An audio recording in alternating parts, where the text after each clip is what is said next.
दो दोस्त जो कि धाकड़ बॉक्सर हैं, उनमें से एक चैंपियनशिप जीत जाता है। फिर उसके पास ऑफर आता है एक अंडरग्राउंड फाइट का, जिसमें हारने वाले को मौत के घाट उतार दिया जाता है। जब वो बॉक्सर उस फाइट के लिए मना करता है तो गुंडे उसकी मां को उठाकर ले जाते हैं और उसके हर एक करीबी को जान से मारने की कोशिश करते हैं। इस सीरीज की डिटेलिंग, फाइटिंग और इमोशंस देखकर आप इस सीरीज के फैन हो जाएंगे। ये सीरीज उनमें से एक है जिनका विलेन हीरो से ज्यादा ताकतवर होता है। सो ज्यादा बातें ना करते हुए सीधा कहानी शुरू करते हैं। फर्स्ट एपिसोड में हम अपने पुराने लोंडो रॉकी और टोनी को देखते हैं, जो पहले की तरह अभी भी अपनी प्रैक्टिस पर पूरा ध्यान देते हैं। दरअसल इन दोनों का ही सपना है कि ये बॉक्सिंग में वर्ल्ड चैंपियन बने। फिर अपनी प्रैक्टिस करने के बाद रॉकी अपनी माँ के रेस्टोरेंट में काम करता है और खाने की डिलीवरी भी करने के लिए जाता है। बस यही इसका हर रोज का शेड्यूल है। अब कुछ दिन बाद बॉक्सिंग की चैंपियनशिप होने वाली थी, जिसमें जब रॉकी अपने ओपोनेंट के सामने खड़ा होकर अपना हाथ मिलाने के लिए आगे करता है तो बदले में उसका ओपोनेंट उसको थप्पड़ मार देता है, जिसके कारण वहां पर विवाद हो जाता है और रॉकी का जिगरी दोस्त टोनी उसको मारने के लिए दौड़ता है। फिर वहां पर मौजूद सभी लोग मामला शांत करवा देते हैं। अब दिन आता है चैंपियनशिप का, जहां फाइनली रॉकी को वर्ल्ड चैंपियन के साथ फाइट करनी थी। पहले राउंड में रॉकी का ओपोनेंट उसको खूब तोड़ता है और उसको बहुत ज्यादा थका भी देता है। फिर जब ब्रेक के लिए बेल बजती है तो टोनी रॉकी को समझाता है कि तू बार बार पीछे मत हट, अगर तू पीछे हटेगा तो वो तुझ पर और भी ज्यादा हमला करेगा। तू उससे कहीं ज्यादा स्ट्रॉन्ग है, इसलिए आगे होकर उसका मुकाबला कर। फिर जब सेकंड राउंड शुरू होता है तो रॉकी अपने ओपोनेंट पर हावी हो जाता है और उसको खूब मारता है। फिर वो अपनी पूरी पावर के साथ उसकी आंख पर मुक्का मारता है, जिसके कारण उसकी आंख पर कट लग जाता है। लेकिन तभी फिर से बेल बजती है और ब्रेक हो जाता है। इस समय जनता के बीच में रॉकी की माँ भी बैठी हुई थी, जो कि उसको अप्रिशिएट कर रही थी। फिर टोनी रॉकी को समझाता है कि उसकी एक आंख पर चोट लगी है, अब तू दूसरे हाथ का यूज कर और उसकी दूसरी आंख भी फोड़ दे और ये चैंपियनशिप जीत जा। लेकिन रॉकी कहता है नहीं, अगर मैं ऐसा करूंगा तो उसको अपने चेहरे पर टांके लगवाने पड़ेंगे, उसका चेहरा खराब हो जाएगा। टोनी तू मुझ पर विश्वास रख, मैं उसका बिना चेहरा बिगाड़े भी चैंपियनशिप जीत लूंगा। दूसरी तरफ उसके ओपोनेंट का कोच उसको समझाता है कि अब वो तेरी दूसरी आंख फोड़ने वाला है, इसलिए तू नीचे झुक जाना और उस पर वार कर देना। फिर थर्ड राउंड शुरू होने से पहले रॉकी का ओपोनेंट पब्लिक में बैठे दो आदमियों की तरफ देखता है, जो कि शायद उसके लेनदार थे।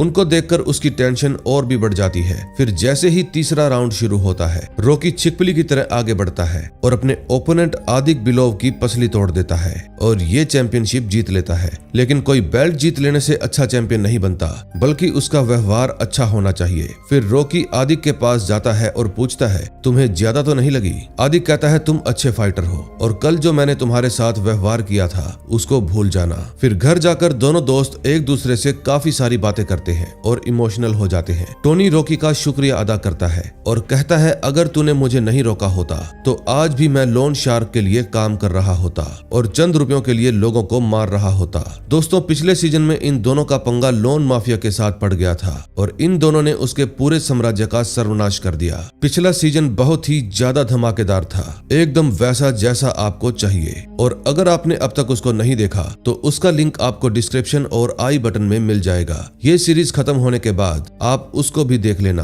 आपको इतना ज्यादा जोश आ जाएगा कि आप अपने साथ वाले को ही कूट दोगे। फिर रॉकी कहता है, भाई मैं भी तुम्हारी वजह से ही बेल्ट जीता हूँ। इस समय इन दोनों दोस्तों को बातें करते हुए देख रॉकी की माँ बहुत ही ज्यादा खुश हो रही थी, क्योंकि अब उसके पास दो बेटे थे। तभी कुछ देर बाद उनके घर पर जैकी आता है, जो कि एक बहुत बड़ी कंपनी का मालिक है और रॉकी और टोनी का दोस्त भी है। लास्ट सीजन में रॉकी और टोनी ने जैकी को एक बड़े माफिया से बचाया था और तभी से इन तीनों की दोस्ती हो गई। और आज ये काफी दिनों बाद रॉकी और टोनी से मिलने के लिए उनके घर पर आया था और साथ में विलायती दारू भी लेकर आया था। फिर वो रॉकी की माँ को एक शॉल देता है, जिसको देखकर उसकी माँ बहुत खुश होती है। फिर एक एक करके वो तीनों काफी सारी बोतलें खाली कर देते हैं। फिर विक्टर उन दोनों को अपनी नई बन रही बिल्डिंग की फोटो दिखाता है और बताता है कि साथ में ही एक हॉस्पिटल भी बनने वाला है, जिसको हम गरीबों के लिए बनाएंगे। फिर वो दोनों उसकी फोटो देखकर बहुत खुश होते हैं क्योंकि ये हॉस्पिटल उन दोनों के गॉडफादर मिस्टर चोई के नाम पर बन रहा था। दरअसल लास्ट सीजन में इन दोनों ने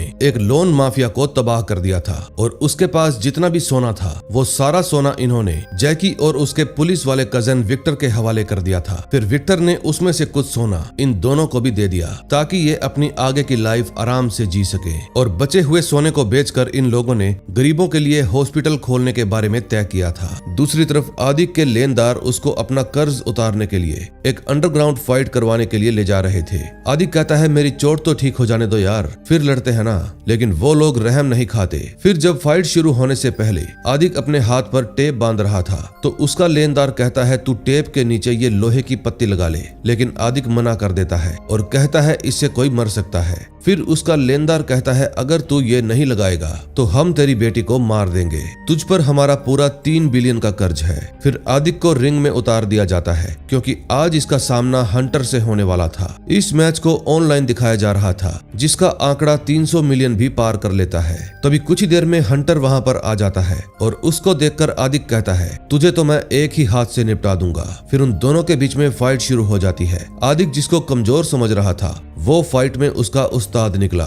वो जानबूझकर आदिक की आंख को निशाना बनाता है ताकि उसको दिखना बंद हो जाए और फिर वो उसके शोल्डर को तोड़ देता है। शोल्डर तोड़ने के बाद वो उसका दूसरा हाथ भी तोड़ देता है और फिर कई सारी पसलियां भी तोड़ देता है। फिर जब आदिक नीचे गिर जाता है तो हंटर कैमरा बंद करने के लिए कहता है और कैमरा बंद होते ही वो मार मार के आदिक को खत्म कर देता है। फिर वो अपने दोस्त के पास जाता है और पूछता है कितना माल इकट्ठा हुआ। उसका छछुंदर दोस्त बताता है कि पिछले मैच से 12 गुना ज्यादा इकट्ठा हुआ है। लेकिन हंटर अभी भी खुश नहीं था, इसलिए वो कहता है कि उसको बुला जिसने इसको चैंपियनशिप में हराया था। तभी हंटर का आदमी आदिक को चेक करवाता है कि ये जिंदा है या निकल लिया। फिर डॉक्टर कहता है तगड़ा फाइटर है ये, इसकी सांसें अभी भी चल रही है। फिर लियू पूछता है कि इसके दिल और किडनी के कितने रुपए मिलेंगे। लेकिन तभी वहां पर उनका एक और साथी सैम आता है और आदिक को मौत के घाट उतार देता है। सैम कहता है अगर सबूत छोड़ दिया तो हम सब फंस जाएंगे। अगले सीन में हम नीली को देखते हैं जो पिछले सीजन में पुलिस वाले विक्टर की कुलीग थी और मनी माफिया ने इसका एक्सीडेंट करवा दिया था। फिर रॉकी और टोनी इससे मिलने के लिए आते हैं और इसको घुमाने के लिए सुपरमार्केट भी ले जाते हैं। लेकिन वहां पर नीली रॉकी को टॉयलेट पेपर लेने के लिए भेज देती है और टोनी को कहती है कि मुझे चोट मेरी ड्यूटी करते समय लगी थी, इसलिए तुमको मेरे लिए शर्मिंदा होने की कोई जरूरत नहीं। लेकिन टोनी कहता है कि एक बार अगर कोई हमारी फैमिली बन जाए तो हम उसकी हिफाजत अपनी जान देकर भी करते हैं और अब तुम हमारी फैमिली हो।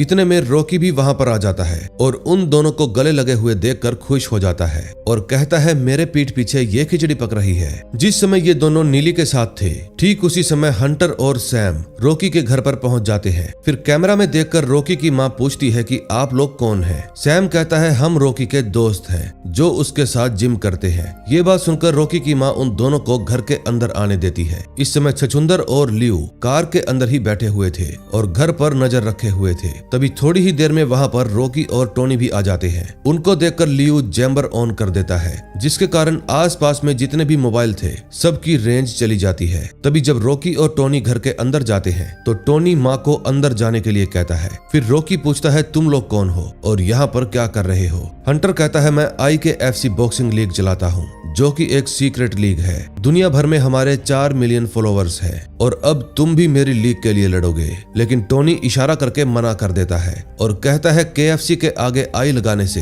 क्या वो बॉक्सिंग लीग बन जाती है? फिर हंटर उसको इग्नोर करते हुए कहता है रॉकी तुम मेरी लीग में फाइट लड़ोगे तो मैं तुम्हें 10 बिलियन दूंगा और ये रहा 1 बिलियन एडवांस। बस एक मैच खेलो, फिर जिंदगी में कभी भी तुम्हें पैसों की कमी नहीं होगी। इन सब की ये बातें रॉकी की माँ भी सुन रही थी। फिर वो रॉकी के पास कॉल करने की कोशिश करती है लेकिन उनके मोबाइल में नेटवर्क ही नहीं आ रहा था। फिर हंटर रॉकी को कहता है कि अगर तुम फाइट जीत गए तो मैं तुम्हें 5 बिलियन और दूंगा। अब सवाल 15 बिलियन का था, इसलिए रॉकी हाँ करने के बारे में सोच रहा था। लेकिन तभी वहाँ पर उसकी माँ आ जाती है और कहती है मुझे कोई पैसे नहीं चाहिए, बुरे पैसे जिंदगी खराब कर देते हैं। ये बात सुनकर हंटर उसकी माँ पर गुस्सा हो जाता है, लेकिन सैम उसको रोक लेता है। फिर सैम चाकू दिखाकर उन दोनों को डराने की कोशिश करता है। फिर वो चाकू हंटर ले लेता है और कहता है मुझे जो चाहिए मैं हासिल करके ही छोड़ता हूँ, इसलिए तू मुझसे लड़ेगा। फिर वो दोनों धमकी देकर अपने पैसे लेकर वहाँ से चले जाते हैं। बाहर जाकर हंटर लियू को कहता है कि इसकी माँ को उठवा ले।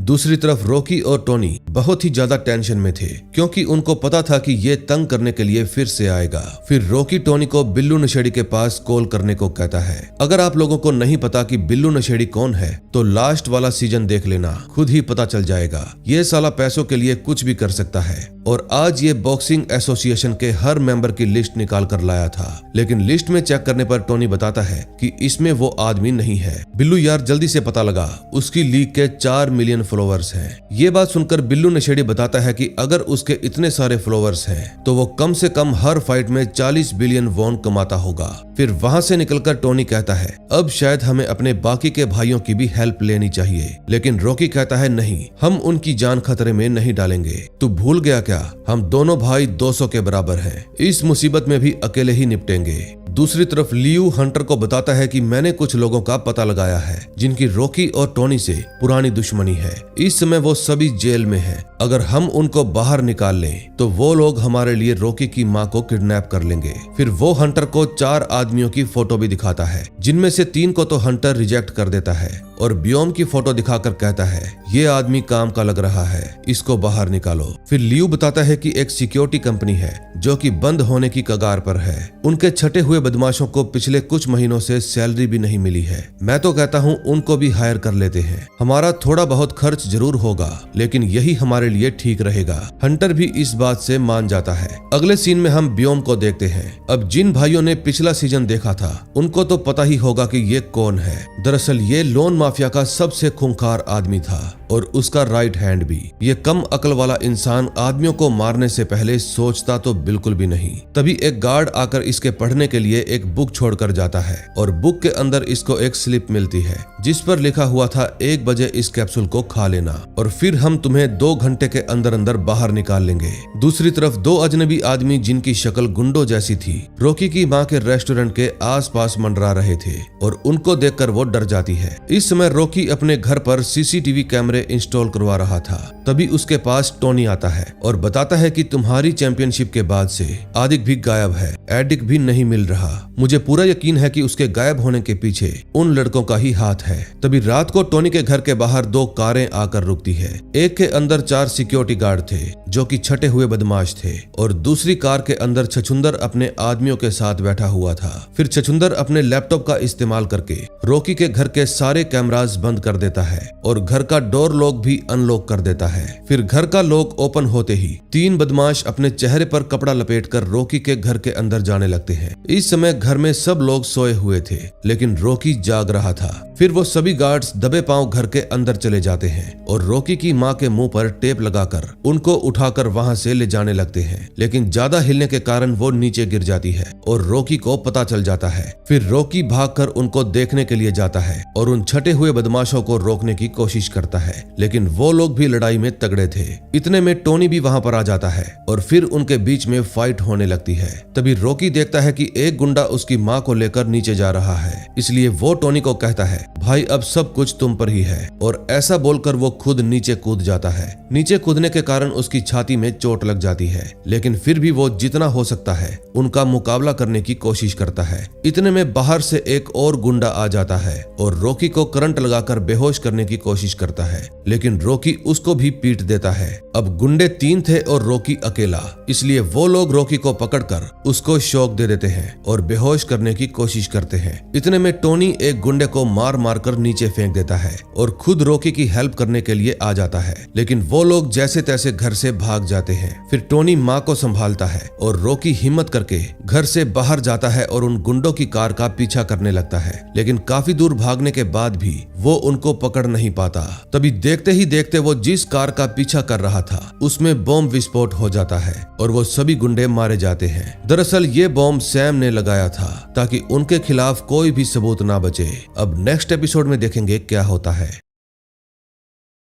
सेकंड एपिसोड में हम देखते हैं पुलिस वाले रॉकी के घर पर पूछताछ करने के लिए आते हैं। फिर रॉकी और टोनी बताते हैं कि वो लोग हट्टे कट्टे थे और उनकी हाइट 6 फुट से भी ऊपर थी। वो सभी लोग मार्शल आर्ट जानते थे और उन्होंने जूते के ऊपर कवर भी चढ़ाए हुए थे। फिर पुलिस वाला पूछता है कि क्या पिछले कुछ दिनों में तुम्हारे साथ कोई अजीब घटना हुई है। टोनी बताता है कि करीब 3 दिन पहले हमारे घर पर 2 अजनबी आए थे और वो लोग हमें अंडरग्राउंड बॉक्सिंग के लिए फोर्स कर रहे थे। वो लोग IKFC नाम की बॉक्सिंग लीग चलाते हैं और हमें पूरा विश्वास है कि ये काम उन लोगों का ही है, क्योंकि जाते जाते वो लोग हमें धमकी देकर गए थे कि वो हमारे साथ कुछ भी कर सकते हैं। तभी वहाँ पर दूसरा पुलिस वाला आता है और बताता है कि सिक्योरिटी फुटेज में कुछ भी नहीं आया क्योंकि कैमरे बंद थे। फिर टोनी बताता है कि कुछ दिन पहले जो बॉक्सिंग की चैंपियनशिप हुई थी उसमें जो रॉकी का ओपोनेंट था वो भी गायब हो गया है और हमें पक्का यकीन है कि उसको गायब करने के पीछे भी इन लोगों का ही हाथ था। फिर जैसे ही ये बात पुलिस वाले को पता चलती है तो पुलिस वाला रॉकी को रिस्पेक्ट देता है और कहता है मुझे नहीं पता था कि आपने ये चैंपियनशिप जीती थी। फिर जाते जाते वो पुलिस वाला कहता है कि यहाँ पर रहना खतरनाक है, इसलिए मेरी सलाह मानो तो आप लोग यहाँ से कहीं और चले जाइए जहाँ पर अनजान लोग ना आ सके। फिर टोनी कहता है कि हमें नीली के घर जाना होगा। फिर वहाँ से निकलकर वो पुलिस वाला पिछली रात जो कार ब्लास्ट हुई थी उसको चेक करने के लिए जाता है और चेक करने पर पता चलता है कि ये कार जिस बॉम्ब से उड़ाई गई थी उसको जुगाड़ करके बनाया गया था और ऐसा बॉम्ब कोई अच्छा बॉम्ब एक्सपर्ट ही बना सकता है। तभी उनको कार के अंदर से एक पर्स मिलता है जिसमें पीपल गार्ड सिक्योरिटी कंपनी वालों का नंबर था। दूसरी तरफ टोनी और रॉकी अपनी माँ को लेकर नीली के पास जाने लगते हैं, लेकिन इस समय छछुंदर उनकी कार को ट्रैक कर रहा था क्योंकि वो पता लगाना चाहता था कि ये लोग आखिर जा कहां रहे हैं। अगले सीन में हम देखते हैं व्योम 1 बजते ही कैप्सूल खा लेता है और उसके मुंह में से झाग निकलने लगते हैं। फिर जेल के सिक्योरिटी गार्ड उसको हॉस्पिटल ले जाते हैं, लेकिन एम्बुलेंस में बैठे 2 आदमी हंटर के लिए ही काम करते थे, इसलिए वो ड्राइवर और पीछे बैठे गार्ड को बेहोश करके नीचे फेंक देते हैं और व्योम को अपने साथ ले जाते हैं। इतने में रॉकी और टोनी भी अपनी माँ को लेकर नीली के घर पर पहुंच जाते हैं और नीली उनको देखकर बहुत खुश हो जाती है। फिर रूम के अंदर अपना सामान रखने के बाद टोनी और रॉकी नीली को IKFC बॉक्सिंग लीग का पता लगाने के लिए कहते हैं। पहले तो उनको इस नाम की कोई भी कंपनी नहीं मिलती, लेकिन फिर जब वो डार्क वेब पर सर्च करती है तो उनको IKFC मिल जाती है, जिस पर सिर्फ फाइट का एक ट्रेलर ही डाला हुआ था। फिर नीली बताती है कि हमें इसका मेंबर बनना होगा, लेकिन मेंबर बनने के लिए किसी अदर पर्सन का क्रेडिट कार्ड चाहिए। अगर हम खुद का डालेंगे तो वो 1 मिनट में पता लगा लेंगे कि हम लोग कौन हैं। फिर रॉकी कहता है अब तो हमें अकाउंटेंट की हेल्प लेनी होगी। दरअसल अकाउंटेंट लास्ट सीजन में इन दोनों के गॉडफादर का अकाउंट संभालता था और वो इन दोनों का मरीन सुपीरियर भी है। फिर टोनी कहता है भाई तू यहीं पर रुक, मैं अकाउंटेंट से मिलकर आता हूँ, तुम माँ और नीली को छोड़कर कहीं भी मत जाना। फिर जब टोनी वहां से जाने लगता है तो छछुंदर और सैम उसको देख लेते हैं और उसका पीछा करना शुरू कर देते हैं। अगले सीन में हम देखते हैं लियू के आदमी व्योम को अपने अड्डे पर लेकर आते हैं और जैसे ही उसको होश आता है तो लियू कहता है कि हमने तुम्हें जेल से इसलिए निकाला है ताकि अब तू हमारे लिए काम करे, लेकिन व्योम तो उसके आदमियों को पीटना शुरू कर देता है। फिर वो उन सबको इतनी खतरनाक मौत मारता है कि इसको देखकर बचे हुए आदमी डर जाते हैं और इसके पास आने का नाम तक नहीं लेते। फिर कार में बैठा हंटर निकलकर आता है और व्योम को खूब तोड़ता है। काफी मार खाने के बाद भी व्योम उसका साथ देने से इनकार कर देता है, इसलिए हंटर उसको बहुत बुरी तरह से मारता है और बेहोश कर देता है। अगले सीन में हम देखते हैं टोनी अकाउंटेंट के पास जाता है और उनको सैल्यूट करता है। अकाउंटेंट टोनी को देखकर बहुत खुश होता है और पूछता है कैसे आना हुआ। फिर टोनी उसको सारी बात बताता है और उनसे कोई ऐसा क्रेडिट कार्ड मांगता है जो किसी की नकली आईडी इस्तेमाल करके बनाया हो और वो इंसान मर चुका हो ताकि उसकी जान को भी कोई खतरा ना हो। फिर अकाउंटेंट अपने आदमी को बोलकर एक नकली क्रेडिट कार्ड अरेंज करता है और कहता है कि मुझे लगता है तुम दोनों उनका अकेले सामना नहीं कर पाओगे, तुम लोगों को मेरी जरूरत पड़ेगी। टोनी कहता है हम आपको तकलीफ नहीं देना चाहते। फिर अकाउंटेंट कहता है कि एक मरीन पर हमला होने का मतलब है सारे मरीन पर हमला। अगर मेरे बॉस मिस्टर चोई ऊपर से देखते होंगे तो मेरे बारे में क्या सोचते होंगे। अब एक सीनियर होने के नाते मुझे तुम दोनों की हेल्प करनी है। तुमने वो कहावत तो सुनी ही होगी, 1 से भले 3।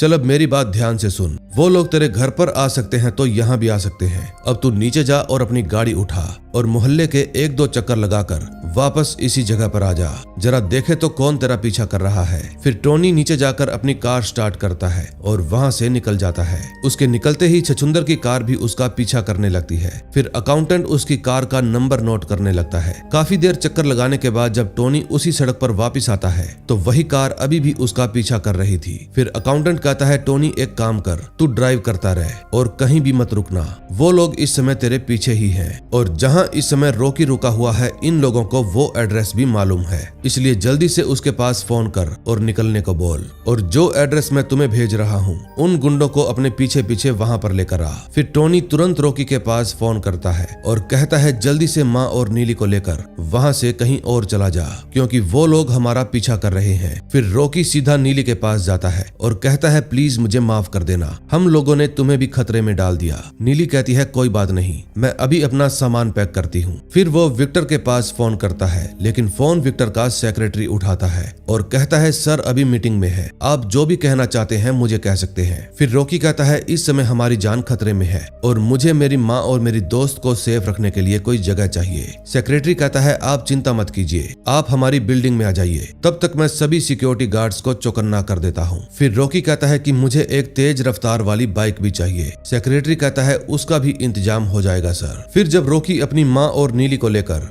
वहाँ से भागने लगता है तो छछूंदर को पता चल जाता है, क्योंकि इस समय वो सीसीटीवी के जरिए उन पर भी नजर रखे हुए था। फिर सैम हंटर के पास फोन करता है और कहता है, मुझे कुछ लोग और चाहिए। तभी कुछ देर बाद रॉकी अपनी फैमिली को लेकर विक्टर की बिल्डिंग में पहुंच जाता है, जहां पहले से ही कई बॉडीगार्ड उनका वेट कर रहे थे। फिर रॉकी कहता है, आप मुझे मोटरसाइकिल दे दीजिए और मेरी फैमिली का ध्यान रखिए। फिर सेक्रेटरी उसको एक बढ़िया सा रेसर बाइक देता है जो कि बहुत ही महंगी थी। फिर रॉकी कान में ईयरफोन लगाकर अपने दोस्त टोनी के पास कॉल करता है और फिर माँ का आशीर्वाद लेकर उसको बचाने के लिए निकल पड़ता है। इस समय टोनी एक रेड लाइट पर रुका हुआ था और उसके बिल्कुल पीछे छछूंदर की कार थी और छछूंदर की कार के पीछे अकाउंटेंट की कार। तभी छछूंदर के साथी सैम के पास लियू का फोन आता है और वो बताता है कि तुमसे थोड़ी ही दूरी पर एक सुनसान फैक्ट्री है, तू उसको वहाँ पर लेकर आ। फिर सैम दोनों गाड़ियों के बीच में से अपनी गाड़ी निकाल लेता है और वहाँ से भाग जाता है। फिर टोनी और अकाउंटेंट उसका पीछा करते हैं और एक सुनसान सी फैक्ट्री के अंदर पहुंच जाते हैं। वहां जाते ही टोनी अपनी कार से बाहर निकलता है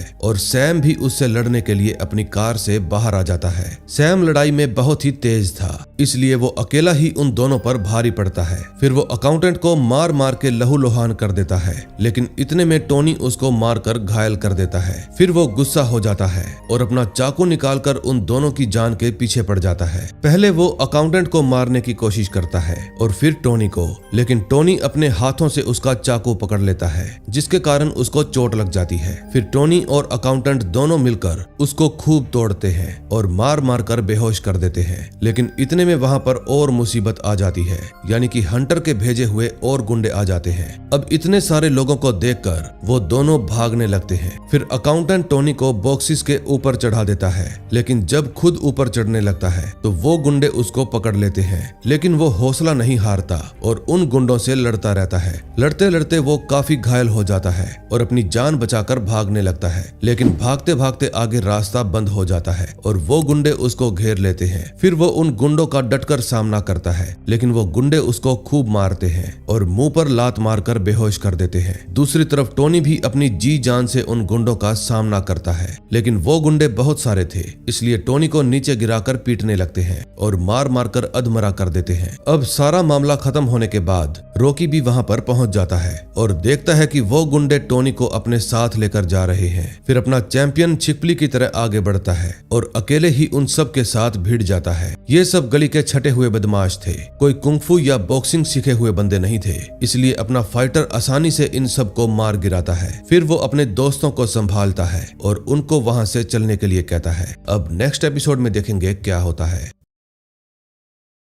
थर्ड एपिसोड में हम देखते हैं रॉकी हॉस्पिटल में से अपनी माँ के पास फोन करता है और बताता है कि टोनी और मिस्टर मून को बहुत ज्यादा चोटें आई है और इस समय दोनों ही आईसीयू में भर्ती है। ये सब मेरी वजह से ही हो रहा है। फिर जब वो रोने लगता है तो उसकी माँ उसको चुप करवाती है और हौसला देती है कि ये बुरा वक्त जल्दी ही बीत जाएगा। तभी हम देखते हैं कि अकाउंटेंट यानी कि मिस्टर मून के माथे पर जो चोट लगी थी, डॉक्टर उस पर टांके लगा रही थी और मून दर्द के मारे तड़प रहा था। फिर टांके लगवाने के बाद वो रॉकी से जाकर मिलता है और बताता है कि तुम टेंशन मत लो, ऐसी चोटें तो खेलते खेलते लग जाती है। फिर जब रॉकी भावुक हो जाता है तो मून उसका हाथ पकड़कर कहता है, तुम्हारे हाथ फुलाद जैसे हैं लेकिन दिल एकदम नाजुक, वादा कर दिल को भी हाथों के जैसे फुलादी बनाएगा। फिर वो दोनों टोनी से मिलने के लिए जाते हैं। मून टोनी को कहता है कि चाहे कुछ भी हो जाए तुम बिना एनेस्थीसिया के टांके लगवाना, क्योंकि डॉक्टर ने मेरे माथे को सूना करने के लिए पूरे 6 इंजेक्शन लगाए जबकि टांके सिर्फ 4 लगे। टांकों से ज्यादा दर्द तो एनेस्थीसिया में हो गया। इतने में रॉकी के पास विक्टर का फोन आता है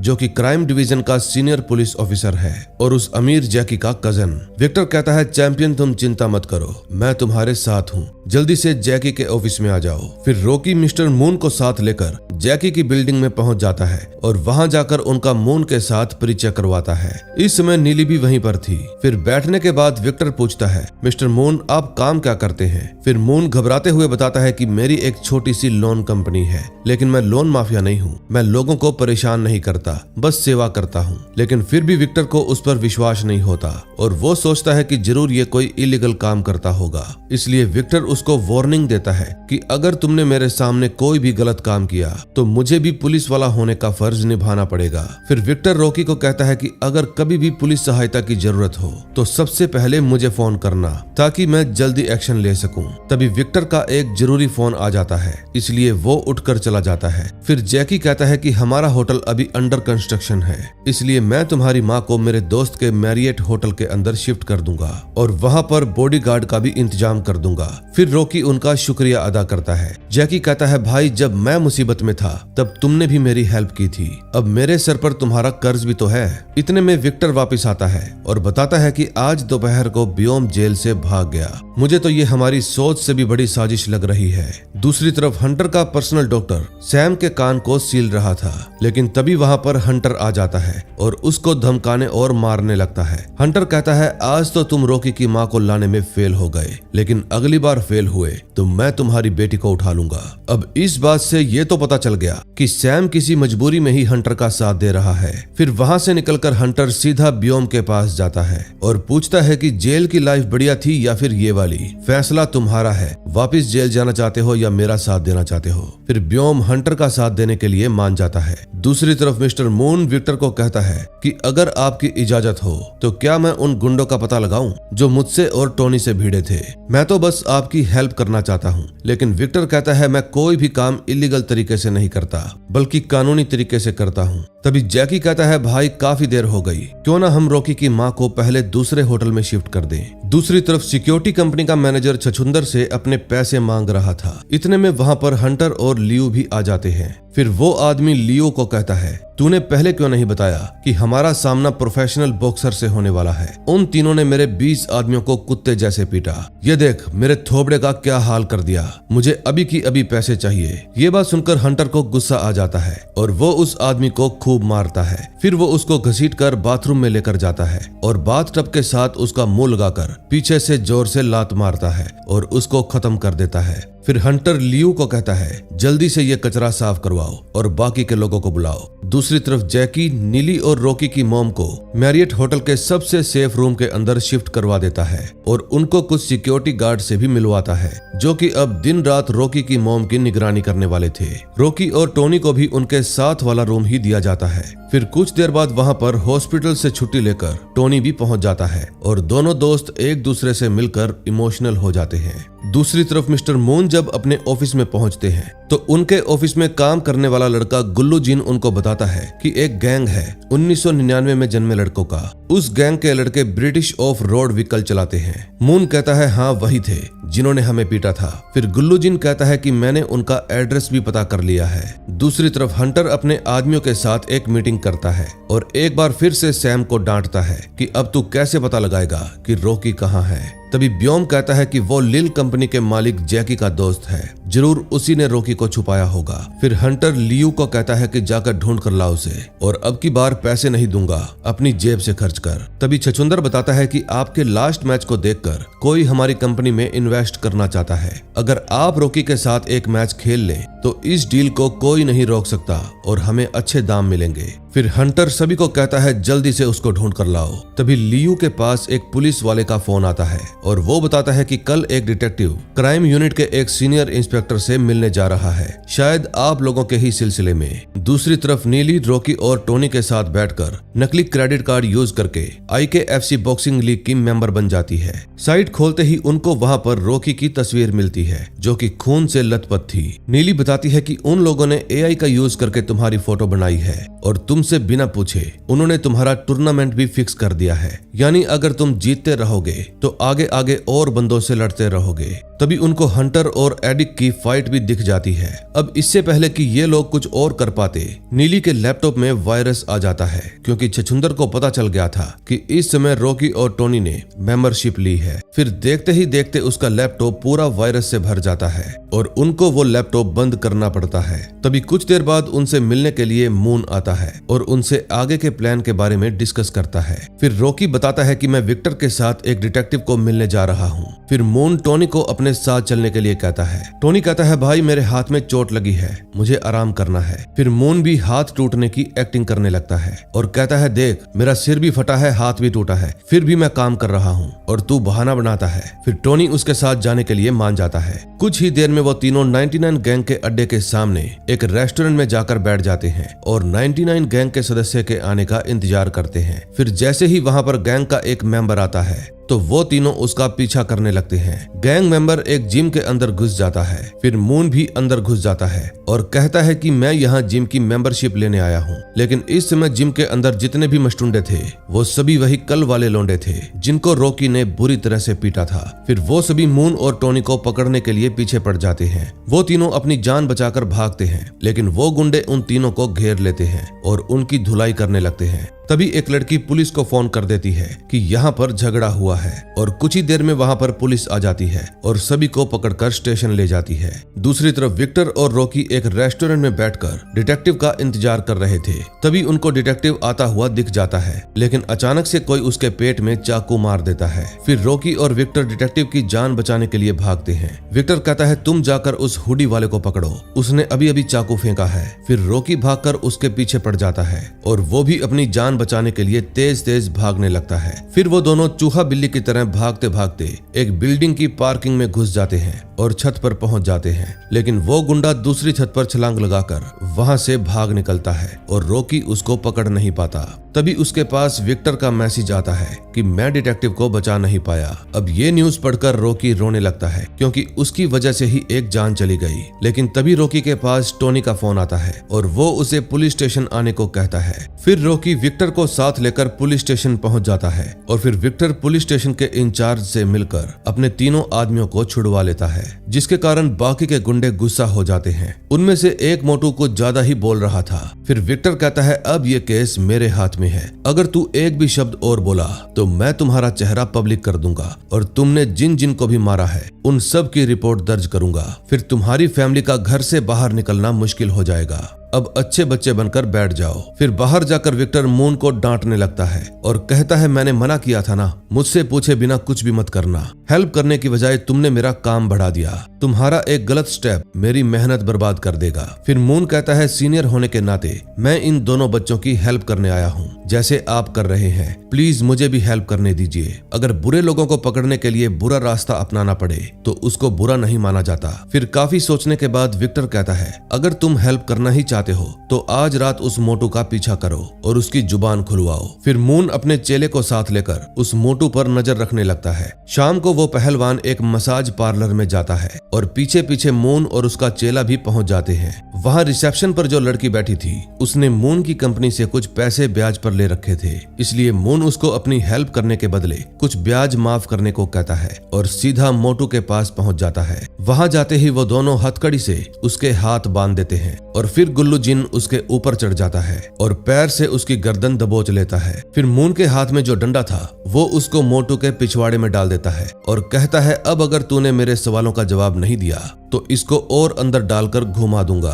बता तूने किसके कहने पर मुझ पर हमला किया था। मोटू बताता है कि लियू के कहने पर। फिर मून पूछता है कि अब तू ये बता कि वो रहता कहाँ है। पहलवान कहता है मुझे नहीं पता, एक बार मैंने उसको किसी और आदमी के साथ सबवे स्टेशन पर देखा था, वो वहाँ पर किसी से लड़ रहा था। फिर कुछ दिन बाद मैंने उसको किसी के अड्डे पर देखा था, मुझे याद नहीं आ रहा किसका अड्डा था। फिर मैंने उस आदमी की कीमती घड़ी देखी और फिर इंस्टा पर डालने के लिए उस घड़ी को पहनकर एक फोटो खींच ली। फिर मून उस फोटो को विक्टर के पास भेज देता है और विक्टर अपने कुलीग को उस घड़ी की कुंडली निकालने के लिए कहता है। अगले सीन में हम देखते हैं जैकी का असिस्टेंट जब अपने घर जाता है तो देखता है वहाँ पर कुछ गुंडों ने उसकी बहन को बंदी बनाया हुआ है। तभी अचानक से लियू आता है और उसको पीटने लगता है। फिर वो लोग उसकी बहन के हाथ पर कट लगाने लगते हैं और कहते हैं बता जैकी कहाँ मिलेगा। अब अपनी बहन की जान बचाने के लिए वो बता देता है। फिर वहाँ से बाहर निकलकर लियू हंटर के पर्सनल डॉक्टर से वो नशीली दवा मांगता है जिसकी एक बूंद इंसान को बीमार करने के लिए काफी है। तभी हम देखते हैं कि रात को एक लड़की बार में जाती है और अंदर जाने से पहले अपनी जीभ के ऊपर टेप के जरिए एक गोली चिपका लेती है। फिर वो सीधा बार टेंडर के पास जाती है और उसको किस करके वो गोली उसके मुंह में डाल देती है। दरअसल ये गोली नशे की थी जिसको खाते ही इंसान तोते की तरह सच्चाई उगल देता है। फिर जैसे ही बार टेंडर को नशा होता है वो लड़की पूछती है कि जैकी कितने बजे आता है और कौन सी ड्रिंक पीता है। तभी कुछ देर बाद जैकी भी वहां पर अपने असिस्टेंट के साथ पहुंच जाता है और अपने असिस्टेंट को अंदर चलने के लिए कहता है, लेकिन असिस्टेंट कहता है आज मेरा मन नहीं है, मैं यहीं पर रहकर आपका इंतजार करता हूँ, फिर मैं आपको आपके घर छोड़ दूंगा। फिर जैकी अकेला ही बार के अंदर चला जाता है और उस लड़की से पूछता है आज डोंगयू कहाँ गया। लड़की बताती है कि उसकी तबीयत खराब थी इसलिए वो घर चला गया। फिर वो कहती है अभी मैं आपको आपकी फेवरेट 27 साल पुरानी विस्की देती हूँ जिसको आप हमेशा पीते हैं। फिर जैसे ही जैकी वो विस्की पीता है तो तीसरा एपिसोड खत्म हो जाता है। अब नेक्स्ट एपिसोड में देखेंगे क्या होता है। फोर्थ एपिसोड में हम देखते हैं जब जैकी केमिकल मिलाई हुई शराब पीता है तो उसको अजीब अजीब सी चीजें दिखाई देने लगती हैं। फिर वो जमीन पर गिर जाता है और तड़पने लगता है। फिर वो लड़की पहले तो उसको लात मारती है और फिर उसकी वीडियो बनाने लगती है। फिर जब जैकी को हॉस्पिटल ले जाया जाता है तो डॉक्टर बताता है कि इन्होंने 1 महीना पहले ही अपना हेल्थ चेकअप करवाया था और उसमें ये एकदम ठीक थे, लेकिन अब इनका लीवर 30% तक खराब हो चुका है। इतनी अचानक से ये सब होना नामुमकिन है, जरूर इनको कोई खतरनाक ड्रग दिया गया होगा। इन्होंने कौन सी ड्रिंक पी थी अगर वो मिल जाए तो हम उसको टेस्ट करवाकर ये सब कुछ पता लगा सकते हैं। अगर इनकी और हालत बिगड़ी तो हमें इनका लिवर ट्रांसप्लांट करवाना पड़ेगा। फिर वो सभी बार में जाते हैं जहां पर जैकी ड्रिंक करने के लिए जाता था और अंदर जाकर देखते हैं कि बार टेंडर को हाथ पांव बांधकर एक रूम के अंदर बंद किया हुआ है। फिर जब उसको खोला जाता है तो वो सीसीटीवी दिखाते हुए उनको पूरी कहानी बताता है कि कैसे उस लड़की ने मुझे सच बोलने वाला ड्रग देकर मुझसे जैकी के बारे में सब कुछ उगलवा लिया कि वो कितने बजे आते हैं और कौन सी ड्रिंक पीते हैं। फिर विक्टर पूछता है कि क्या तुम्हें पता था कि जैकी यहाँ पर आने वाले हैं। बारटेंडर कहता है कि उनके सेक्रेटरी ने 1 हफ्ता पहले ही उनकी अपॉइंटमेंट फिक्स करवा दी थी। फिर विक्टर अपने दोस्तों को साइड में ले जाकर कहता है कि इसमें बारटेंडर का कोई भी कसूर नहीं, जरूर सेक्रेटरी ने ही कुछ गड़बड़ की होगी। फिर वो टोनी को कहता है कि तुम मेरे साथ चलो और मून तुम रॉकी को साथ ले जाकर उस लड़की का पता करो, ध्यान रखना वो लड़की पहुंची हुई है। मून कहता है सर आप चिंता क्यों करते हैं, मैं भी तो पहुंचा हुआ हूँ। फिर वहां से निकलकर वो सब अपने अपने रास्ते चले जाते हैं, लेकिन तभी रॉकी के पास एक अननोन नंबर से कॉल आती है। उस कॉल पर हंटर बात कर रहा था। हंटर कहता है अगर तू मुझसे नहीं लड़ेगा तो पहले मैं तेरे दोस्त का हाथ काटूंगा और फिर मैं तेरी माँ की जीभ खींचकर कोठे पर बिठा दूंगा। मुझसे दुश्मनी मतलब हर उस गुंडे से दुश्मनी जिसको पैसों की जरूरत है। जैसे मैंने तेरे सामने उस डिटेक्टिव को मरवाया था वैसे ही मैं विक्टर को भी ठिकाने लगवा दूंगा। उस डिटेक्टिव के कोलीग ने ही हमें उसके तुम्हारे पास आने की खबर दी थी। पैसों से किसी को भी खरीदा जा सकता है, अब तेरे पास सिर्फ 3 दिन है। फिर फोन काटते ही मून रॉकी को समझाता है कि इस तरह के कमीनों को मैं अच्छे से जानता हूँ, अगर तुम्हें इससे लड़ना है तो और बहादुर होना होगा वरना ये तुझे नोच कर खा जाएंगे। तुम पहले अपना दिल मजबूत करो और फिर इससे पहले कि वो हमें खत्म करें तुम इनको खत्म कर दो। दूसरी तरफ विक्टर टोनी को साथ लेकर सेक्रेटरी के घर पर जाता है और कहता है चलो अंदर चलकर बात करते हैं। अंदर जाने के बाद विक्टर उसको खूब सुनाता है और कहता है मेरे भाई ने तुझे गटर से उठाकर उच्च शिक्षा दिलाई और फिर तुझे अपना सेक्रेटरी भी बनाया, पर तूने बदले में क्या किया? आज तेरी वजह से वो जिंदगी और मौत से लड़ रहा है। तभी वहाँ उसकी बहन आ जाती है और गुस्से में कहती है कि मेरे भाई ने जो कुछ भी किया मेरी जान बचाने के लिए किया। वो लोग चाकू से मेरा हाथ काट रहे थे। फिर विक्टर उसको सारी बात बताने के लिए कहता है और कहता है चिंता मत करो, मैं तुम्हारी हेल्प करूंगा। फिर सेक्रेटरी अपनी बहन को अंदर भेज देता है और खुद सारी बात बताता है कि यहाँ पर 3 लोग आए थे।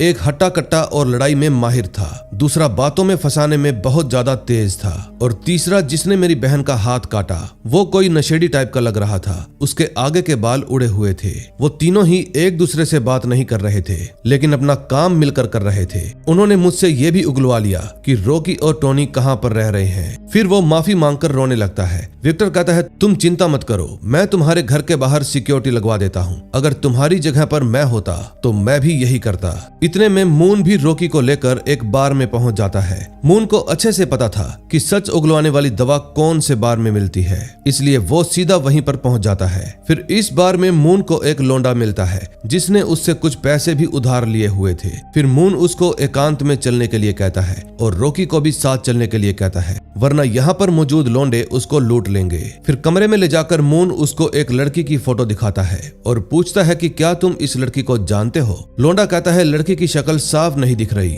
अगर आप मेरा ब्याज माफ कर देंगे तो शायद ये लड़की मुझे साफ साफ दिखने लगेगी। फिर मून उसका इंटरेस्ट 5% तक कम कर देता है और वो खुश होकर एक लड़के को बुला कर लाता है। वो लड़का रॉकी को देखकर बहुत खुश हो जाता है क्योंकि वो रॉकी का फैन था। फिर जब मून उसको उस लड़की की फोटो दिखाता है तो वो लड़का कहता है कि ये मेरी गर्लफ्रेंड है और वो सच उगलवाने वाला ड्रग मैंने ही उसको दिया था। फिर मून विक्टर के पास कॉल करता है और बताता है कि उस लड़की का नाम जीना है और अब मैं उस अड्डे पर जा रहा हूँ जहाँ पर वो काम करती है। फिर विक्टर उसको कहता है तुम एक बार मेरे पास आओ, मैं उस बिल्डिंग में जा रहा हूँ जहाँ पर रॉकी और टोनी रहते हैं, मुझे तुमसे किसी को मिलवाना है। फिर कुछ देर बाद वो सभी ही उस बिल्डिंग में इकट्ठा हो जाते हैं और विक्टर उन सभी को अपने कोलीग ली वू से मिलवाता है जो कि एक होनहार पुलिस वाला था। फिर सबसे मिलने के बाद ली वू अपनी जांच की रिपोर्ट दिखाता है और बताता है कि जिस घड़ी की फोटो आपने मुझे दी थी ये एक लिमिटेड एडिशन है जो कि कोरिया में सिर्फ 2 ही लोगों के पास है, एक फुटबॉल प्लेयर के पास और दूसरी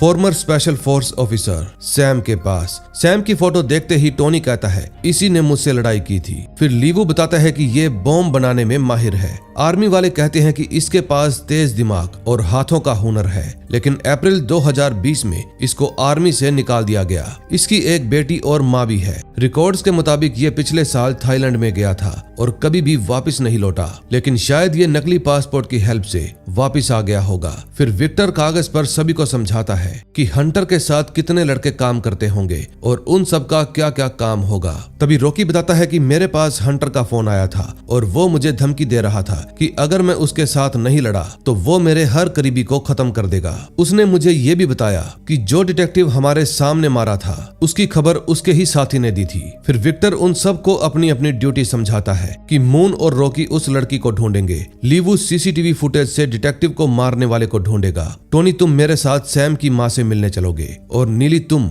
उस छछुंदर के बारे में पता करो क्योंकि उसी ने पुलिस में पैसे खिलाए होंगे, हो सकता है वो खुद भी पुलिस में रहा हो। फिर वो सभी लोग अपने अपने काम पर लग जाते हैं। अगले सीन में हम देखते हैं जैकी की तबीयत बहुत ज्यादा खराब होती जा रही थी। डॉक्टर उसको समझाते हैं कि आपको नींद की गोलियां लेनी होंगी वरना आपकी तबीयत और ज्यादा खराब हो जाएगी, लेकिन जैकी उनकी एक भी बात नहीं मानता। तभी हम देखते हैं विक्टर और टोनी सैम के घर पहुंच जाते हैं। फिर उसके घर के बाहर पड़ा स्कूटर देखकर वो अंदाजा लगाते हैं कि ये तो बहुत ही महंगा होगा। फिर विक्टर दरवाजा खटखटाकर उसकी माँ को कहता है कि मैं एक पुलिस वाला हूँ, बस आपसे थोड़ी बहुत पूछताछ करने के लिए आया हूँ, इसलिए वो उन दोनों को अंदर जाने देती है। अंदर जाकर टोनी सैम की बेटी के साथ खेलने लगता है और विक्टर उसकी माँ से बात करता है। सैम की माँ बताती है कि मेरा बेटा पिछले साल थाईलैंड में चला गया क्योंकि वहां पर उसको किसी अमीर आदमी के घर कर ड्राइवर की नौकरी मिल गई। फिर काफी पूछने पर भी उसकी माँ सच्चाई नहीं बताती, इसलिए विक्टर टोनी को इशारा करता है कि इस लड़की को दूसरे कमरे में लेकर जा। फिर टोनी बहाने से उस लड़की को दूसरे कमरे में लेकर जाता है। फिर जब विक्टर पूछता है कि इसकी माँ की डेथ कैसे हुई, तो वो बताती है कैंसर की वजह से। दूसरी तरफ छोटी लड़की जब टोनी के मुंह पर स्टिकर लगा रही थी, तो बातों बातों में वो बता देती है कि परसों मैंने मेरे पापा के ऊपर भी ऐसे ही स्टिकर लगाए थे और परसों मेरे पापा ने मुझे नया स्कूटर भी ला कर दिया, लेकिन मुझे उसको चलाने से डर लगता है। फिर टोनी कहता है चलो तो हम पहले उस स्कूटर को ही चलाना सीखते हैं। फिर टोनी उसकी दादी की परमिशन लेकर उस बच्ची को स्कूटर सिखाने के लिए बाहर ले जाने लगता है और पीछे से विक्टर उसको कहता है कि मैं जानता हूँ आपने अब तक जो भी कहानी सुनाई है वो सब झूठी है। असल में मैं आपकी हेल्प करना चाहता हूँ, मैं ही हूँ जो आपके बेटे को वापस ला सकता है। दूसरी तरफ लीवू उस किलर का पता लगा लेता है जिसने डिटेक्टिव को मारा था और फिर वो किलर कई सारी गलियों से होता हुआ लियू से जाकर मिलता है। फिर वो उसकी फोटो खींच लेता है और वहां से चला जाता है। फिर वो सीधा विक्टर के पास फोन करता है और बताता है कि मुझे उस आदमी का पता चल गया है जिसने डिटेक्टिव को मरवाया था। फिर विक्टर कहता है कि मुझे भी सैम की माँ से पता चल गया है कि उसने अपनी वाइफ के इलाज के लिए हंटर से पैसे ब्याज पर लिए थे और जब वो उसको नहीं चुका पाया तो वो लोग उसको धमकाने के लिए उसके बेस पर पहुंच गए। इसी कारण उसको मिलिट्री से भी निकाल दिया गया।